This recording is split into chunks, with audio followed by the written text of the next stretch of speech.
Hi, everyone. Nick Cordesh from the city of Oakland. My role is energy programs manager, and I'm part of a small sustainability and resilience team in the city administrator's office. And actually, my topic is going to fit quite well with what Brendan just said. I'm going to delve into a great project that we have in Oakland.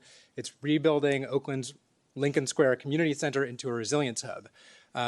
Yes, we have resilience plans, we have sustainability plans, but I think you're going to see here kind of the inside story of what we've learned from an actual example here. I'll talk about how resilience got added to the project, what we found out resilience means to this community, and share some of the lessons learned. And there's a picture of the future rendering of the center. I want to talk about the background and need for Chinatown. Lincoln Square Park is in Oakland's Chinatown.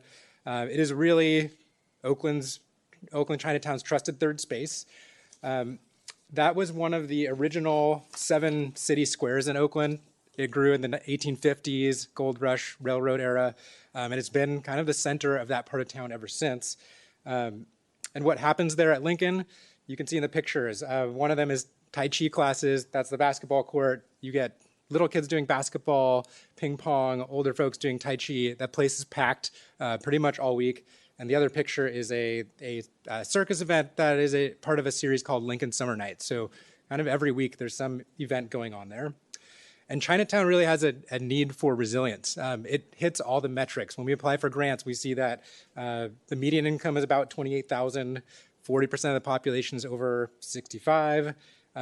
For pollution in Cal EnviroScreen, it's in the 91st percentile, and it's the 100th percentile for linguistic isolation. So you've got a lot of different languages in that neighborhood.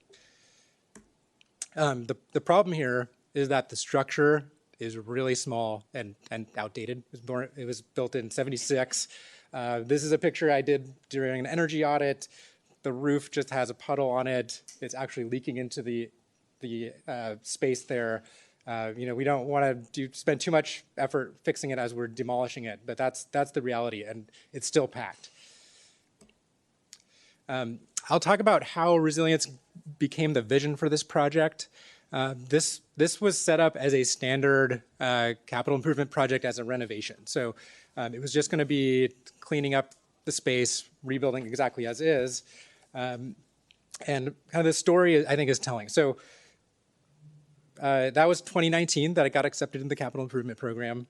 We were also doing a lot of outreach for the Equitable Climate Action Plan during that time and holding some of those input sessions at the Lincoln Center. So folks were coming in, resilience hubs kept rising to the top of the priority list. And then this is a picture of Gilbert Gong. He's the rec center director there, and he's been working there for 20 plus years, grew up there. And I think he was just helping host the sessions and listening in. He said, hey, resilience is what I do every day. I bring kids together, strengthen the community. So he had sort of this aha moment that this could be something bigger. And then we actually, in our Equitable Climate Action Plan, are committing to building 3 resilience hubs in Oakland. This will be the first one. And the other part of the story is the mobilization of some pretty amazing community orgs. So I feel lucky to work with the Asian Pacific Environmental Network and Friends of Lincoln Square Park. They deserve a lot of credit for getting resilience added to the project. Just to give you a bit of the timeline there. So I said this was planned in 2019. In 2020, APEN and Friends came and pitched adding resilience to the project. So is anyone here like a project manager or architect? Yeah, so this was after the project had gone to bid. We had selected an architect, everyone's favorite, right? So a key lesson here, we had a veteran project manager from the city who's been doing this for a long time. He was not happy about it, but relatively unfazed. A lot of my job is sort of interfacing with him and helping kind of manage the community relationship. And the architect, Sha Kawasaki, it happened at the right time for them to kind of pivot and come up with a pretty amazing design. So APEN and Friends of Lincoln Square, what they're good at, they bring community members out to every public meeting. They bring translation. Anytime you're at city council, you will see people from the community kind of giving a really powerful message about why we need this. They actually got a lot of city staff enrolled in the NorCal Resilience Network, so folks got trained up on resilience. And then we resubmitted in the 2021 CIP plan, and it got an allocation for the new resilience features. So, I think the city uses the USDN, the Urban Sustainability Directors Network definition of resilience hubs. I'll read it to you. What we have, the municipal resilience hubs are community-serving facilities augmented to support residents, coordinate communication, and distribute resources in the face of shocks and disasters and the stressors of everyday life experienced in frontline communities. That's a pretty dry definition. We need to have it as a city in our plans, but we did a lot of asking the community what resilience means to them in Chinatown. These are some of the questions we asked. Where would you go in an emergency? Number one choice, a friend's house. Number two choice, Lincoln Square Rec Center. So that was telling that this is a big need. We asked what would you do if your power, water, phone was off. We found there was a need for refrigeration for medications.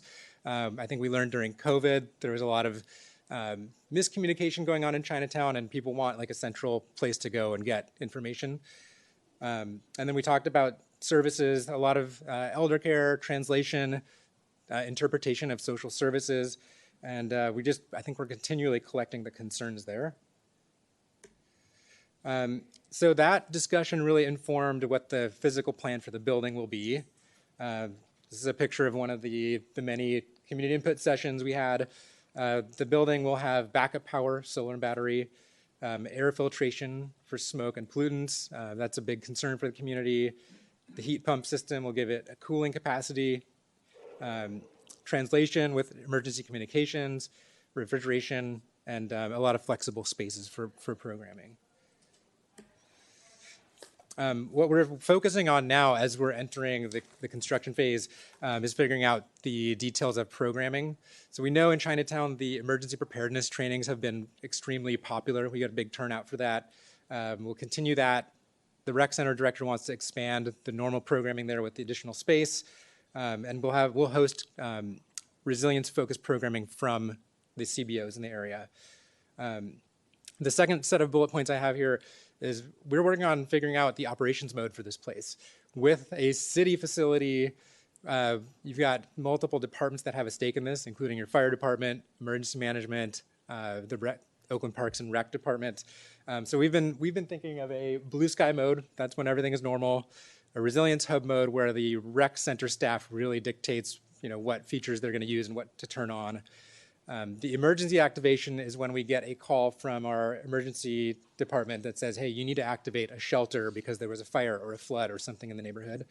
And then severe disruption mode is if there is a big disruption, like an earthquake, where the rec center may have to operate for a number of hours or days by itself. So we're planning the details of that. It's created a lot of collaboration. You've suddenly got rec directors taking emergency training.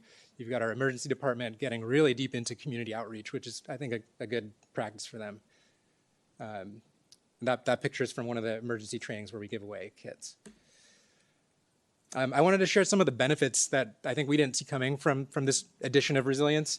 Number one, expanded funding opportunities. I think we hit this at the right time where there was a bunch of resilience-focused funding to apply for. We got a resilience grant from the California Department of Food and Ag. We applied for the Strategic Growth Council Resilience Hub funding. We did not get that one. We got a federal earmark, a Partners for Places grant. So that has built a lot of support for resilience hubs in the city. I think when you see a budget-constrained city like Oakland having access to additional funds, everyone kind of gets on board. I mentioned the stronger collaboration among city departments. That's very real. And we've actually inspired other resilient spaces in Chinatown. As we've gone to some neighboring organizations and asked for them to host some programming during construction, they've started to learn what resilience is. They've started to add some of these capacities to their buildings. That's been nice to see and really unexpected. And finally, lessons learned and next steps. I think we covered these, but I'll reiterate. Recognize where resilience is already happening. I think as we choose other sites for resilience hubs, the lessons learned here will play in. Collaborate early, I say that. We mentioned the work with the project manager. Next time, we're just going to start from the beginning and not change halfway through. I've promised Henry, our project manager, about that. Like Brendan said, internal and external champions, they make a huge difference. I think we've heard the community orgs, we've heard folks from project management, and then the rec center director. And then we learned to be inclusive beyond the neighborhood. I think we started doing all of our outreach in Chinatown, and since we've been inviting the many CBOs from Oakland to participate, and that has really helped everyone kind of share knowledge, and I think will accelerate efforts in East Oakland and West Oakland. And our next steps here are to try to replicate this at other sites. And as a kind of facilities capital projects person, I'm looking for speed and lower cost. I mean, this project has been going for 15 plus years when you talk about the planning, fundraising. With the climate emergency, we just can't do that in the rest of Oakland. And then the other question is, how do you do that without, sometimes a really savvy CBO or a visionary, sometimes stubborn rec center director that's really going to push for this? And we're working on ensuring the continuity of the programming in Chinatown. We're going to have this place shut down for about 2 years during construction. We want to maintain the community and still have a place for people to go. And finally, the groundbreaking, we're looking at May, maybe April 2026. We'll have a big party. Everyone here is invited to come out if you're around.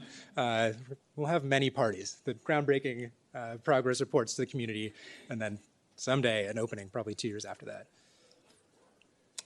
And thank you.